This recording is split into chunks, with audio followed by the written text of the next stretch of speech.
लद्दाख सीमा पर तनाव के बीच भारत ने अपने 6 शक्तिशाली tank T-90 missile firing tank तैनात कर दिए हैं।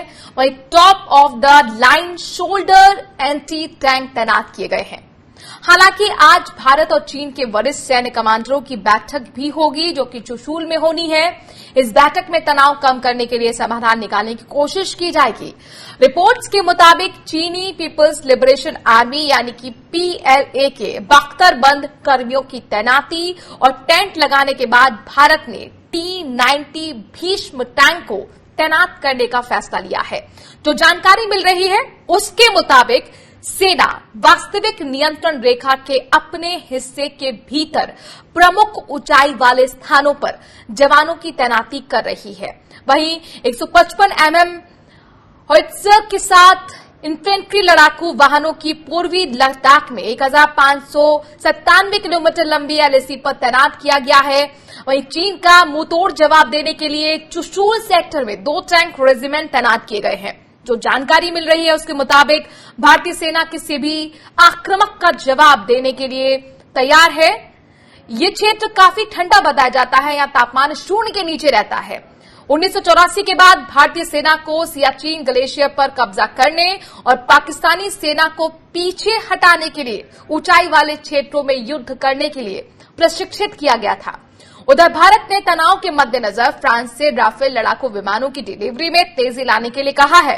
एक रिपोर्ट के मुताबिक 6 राफेल जो लड़ाकू विमान हैं 27 जुलाई को अंबाला होम बेस पर उतर सकते हैं।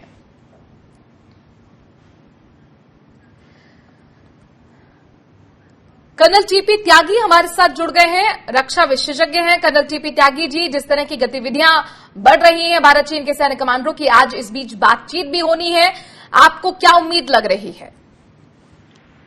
देखिए मनु जी, 6 जून को इन्हीं कमांडर्स की मीटिंग में तय किया गया कि चीन अपना बिल्डअप कम करेगा। 22 जून की मीटिंग में तय किया गया कि चीन अपना स्ट्रक्चर जो उसने बनाई है लाइन ऑफ एक्चुअल कंट्रोल पर, उन्हें हटाएगा। ये दोनों बातों में से कुछ हुआ क्या?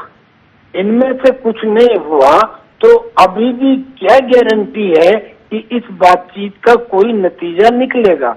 और अब ये कहते हैं कि ये बातचीत हर सप्ताह हुआ करेंगी और हो सकता है कि उसके बाद ये कहें कि ये हर महीने होगी। ये नैरेटिव अब बदलना पड़ेगा। इस नैरेटिव को बदलने के लिए हम सब जानते हैं कि इंडिया एक पोटेंट पावर है, डिप्लॉयमेंट कर सकती है, एक्शन कर सकती है और काउंटर एक्शन कर सकती है, इन सब को लेने में कॉम्पिटेंट है। पर अब इंडिया को कुछ इरेशनल पावर बन के भी काम करने होंगे।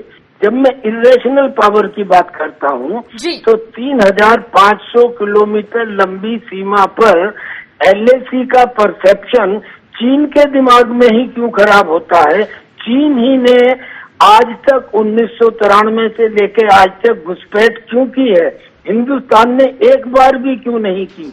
कुछ एक आध इरेशनल एक्शन जब तक नहीं लिया जाएगा तब तक नेगोशिएटिंग टेबल पर बैठकर हम मजबूती से मुट्ठी मार के मेज पे अपनी किसी बात को नहीं मनवा सकते।